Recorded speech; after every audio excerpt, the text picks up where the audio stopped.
This is one of the hardest interviews to do, not because Klatt's not exceptionally good and we don't love him. No, hang on, Klatt. Let me finish the sentence.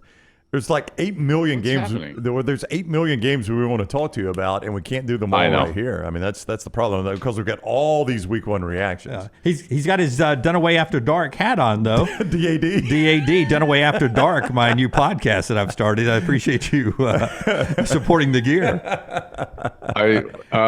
Sure. Yeah, absolutely. Anything I can do to help. Let's start with your game, though. Let's start with the game you were doing. It was a weird game, had the rain delay at halftime, a long rain delay at halftime.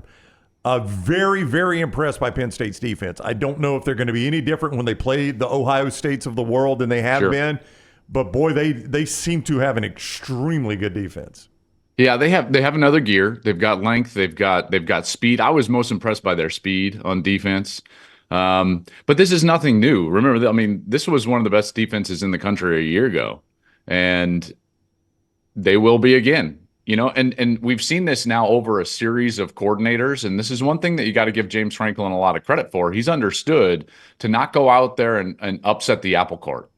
So he goes out and he gets guys that will run this system and have this DNA. So it started with Brent Pry. He was a great defensive coordinator for him. And I know that Virginia Tech just had a tough loss this week, but Brent was excellent for Penn State. Manny Diaz then was excellent. Now he's at Duke. And now he hires Tom Allen, who was the former Indiana head coach. Every one of these guys have two things in common. They want to run this 4-3 structure, and they want to be aggressive. And so the structure of the defense remains the same. You're not having to teach this defense new every year to all these players. All the coordinators have to come in, and they've got to learn what Penn State does. So the defense is going to be excellent, but you're right. With everything good that happened for Penn State, and even the changes on offense, by the way, the more explosive offense, Aller throwing the ball down the field, so on and so forth, it's still a wait and see because they've been this team for a couple of years. Guys, and I think I said this on the broadcast, they're 20-0 in the regular season against everyone not named Michigan and Ohio State. Wow. So in the last two regular seasons, I guess I should say. So it's like, great. They did exactly what they have been doing. They did this exact same thing to West Virginia. And so it's still a wait and see. And the best part for Penn State is that they have the favorable Big Ten schedule of all the contenders. They don't play Oregon. They don't play Michigan. And so after the first week, you're starting to see the path kind of open up for some of these teams toward the 12-team playoff. Notre Dame, Miami, maybe USC, and certainly Penn State. It's a very clear path for all of these teams. I know it's only week one, but don't you get the feeling that James Franklin would like to play this Michigan team? I didn't know who Davis Warren was. I figured that Alex Orji would get a shot at least attempting to throw the football. Behind the scenes, this guy just must not be able to throw the football at all, but the defense is still really good, Joel. But, yeah, I mean, that offense, that was tough to watch. Don't disagree with that at all. Couple of things. So let's start with, at some point, and this goes for any coaching staff, you've got to trust the coaches.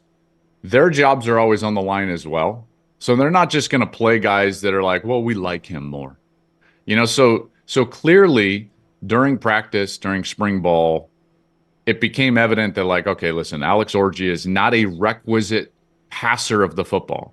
Now, you can be a great thrower of the ball, and it can be beautiful, and you can throw the ball like crazy.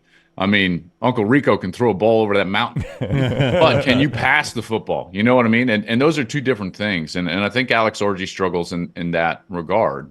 We saw an example of that on that little half roll to the right side, and he basically just dirts the ball in front of a wide open wide receiver. Well, you can't do that. So there's that. That's why Davis Warren is out there, is because he is at least a serviceable passer of the football. Now, let's back up a little bit, because you can be alarmed with Michigan, and that's certainly a fair take. There's no doubt about it. But I think being alarmed and concerned specifically about the offense has everything to do with your expectation and or lens of evaluation.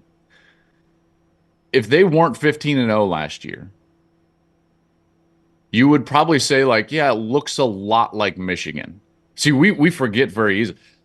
If you actually just kind of close your eyes and you're like, what were they before that run? This is exactly what they were. This is an early Harbaugh Michigan team. Remember these quarterbacks? Jake Rudock, Wilton Spate. Like this is what they have been. And by the way, they won 10 ball games in both of those years. That was 2015, Harbaugh's first year with Jake Rudock. Wilton Spate was the next year in 2016. And so when you start to look at it that way and you're like, okay, this is a developmental program, self-admittedly, they're not going to reload like Georgia does and Alabama and Michigan and Ohio State because they don't recruit at that level. Now, they're an elite team and program, yes, but like there's only a certain number of teams that can just like fire bullets every year. And I don't know if Michigan is one of those. So if you start to look at it through that lens and you start to be like, well, hold on. Aren't they exactly what they have been for a long time this year? Yes. They're a serviceable offense that's going to have to develop like crazy on the offensive line with a quarterback that's not going to be special, but he can probably be serviceable. J.J. McCarthy threw our expectations out of whack because of what he did in particular on third down.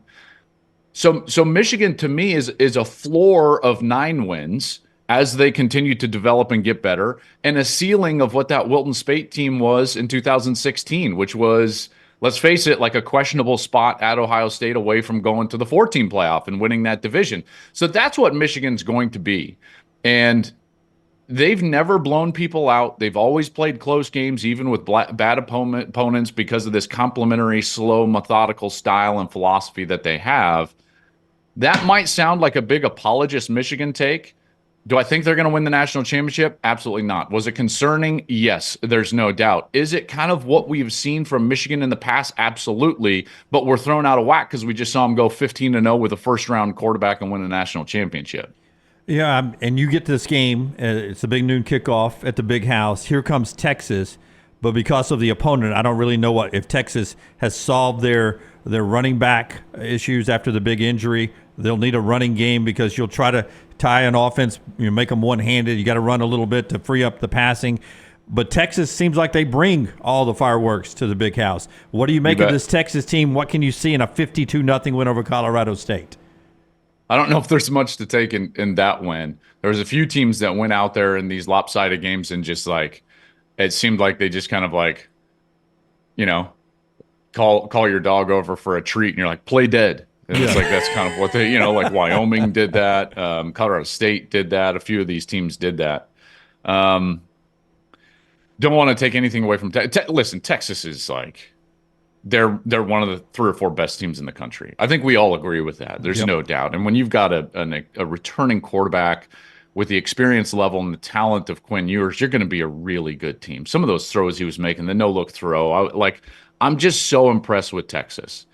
And they've got a chance to do what they did last year, and maybe not to the degree of last year. They went in and beat Nick Saban in Alabama last year in Tuscaloosa, and I think everybody was like, holy cow, okay, number one, they're real at the line of scrimmage, and number two, like, this is a contender for a national championship.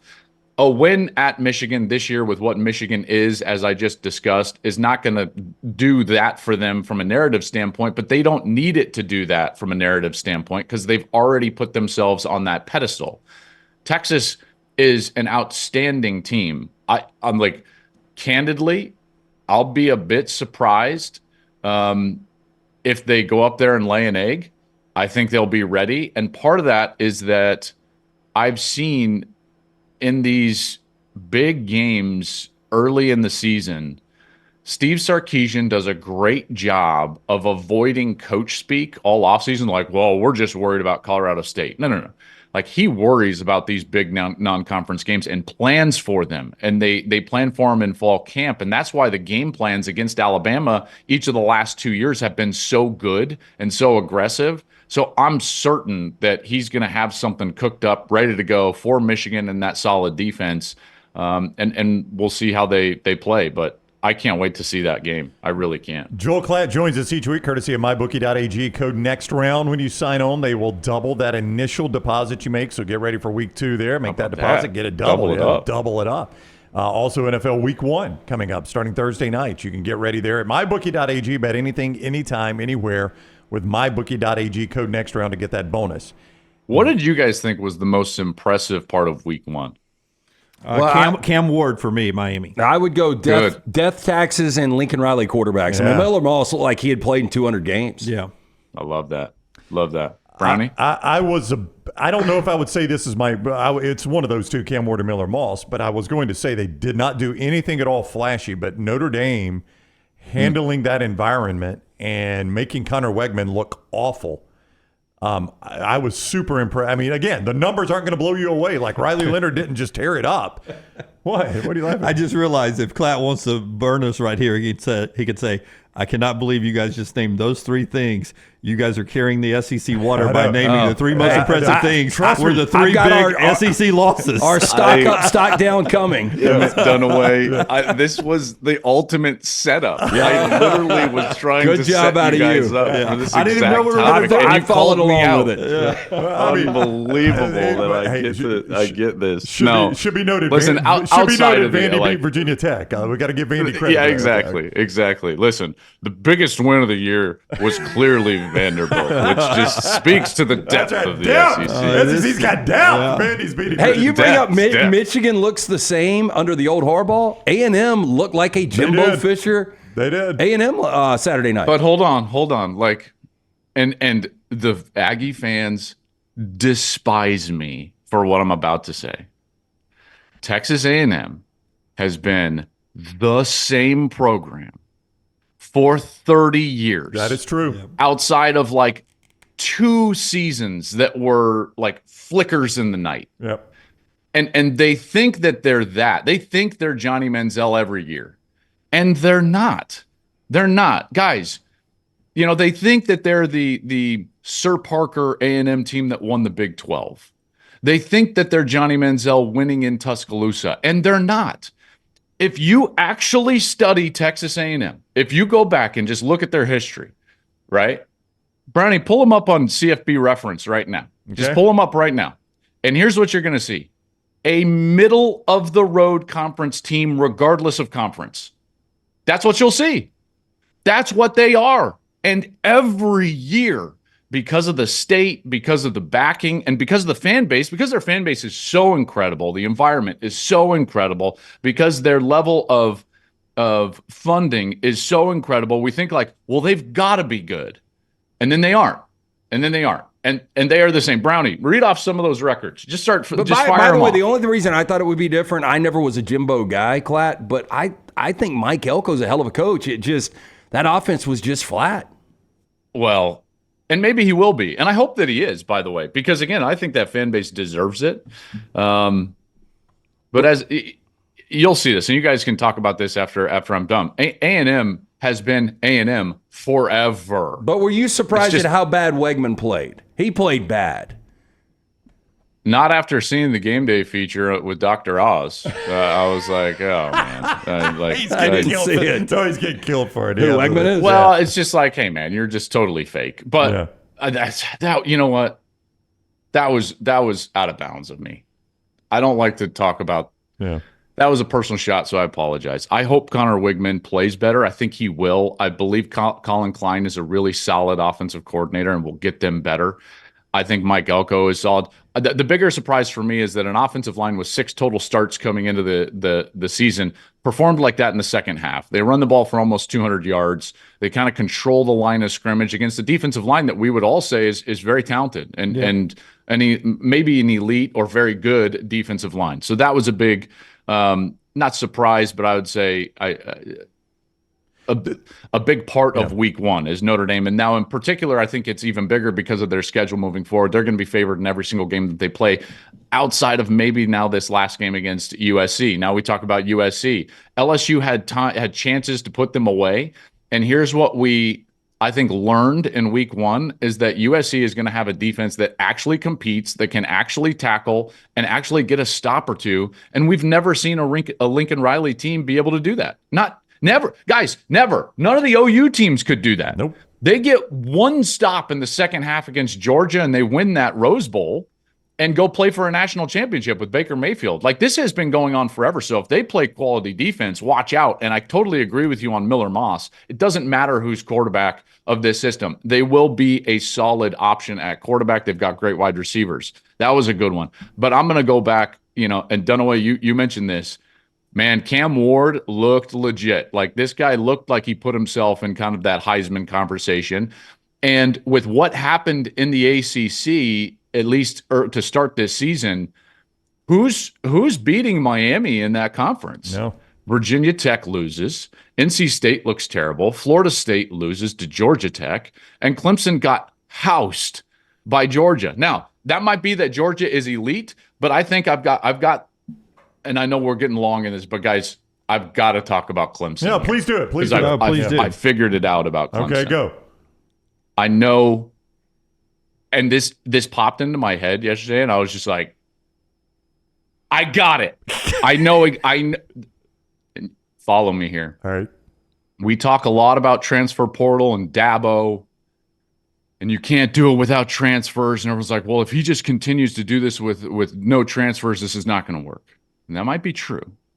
But I think I know what it actually is. Let's go back and revisit history in college football, and we are going to see what is a mirror image of what we're seeing at Clemson. I mean mirror image. Mac Brown built an incredible Texas program, and that included Vince Young. And they win a national championship. And they're playing at the top of college football. And then Colt McCoy starts playing incredible at quarterback and is one of, if not the best quarterback in the game during his career.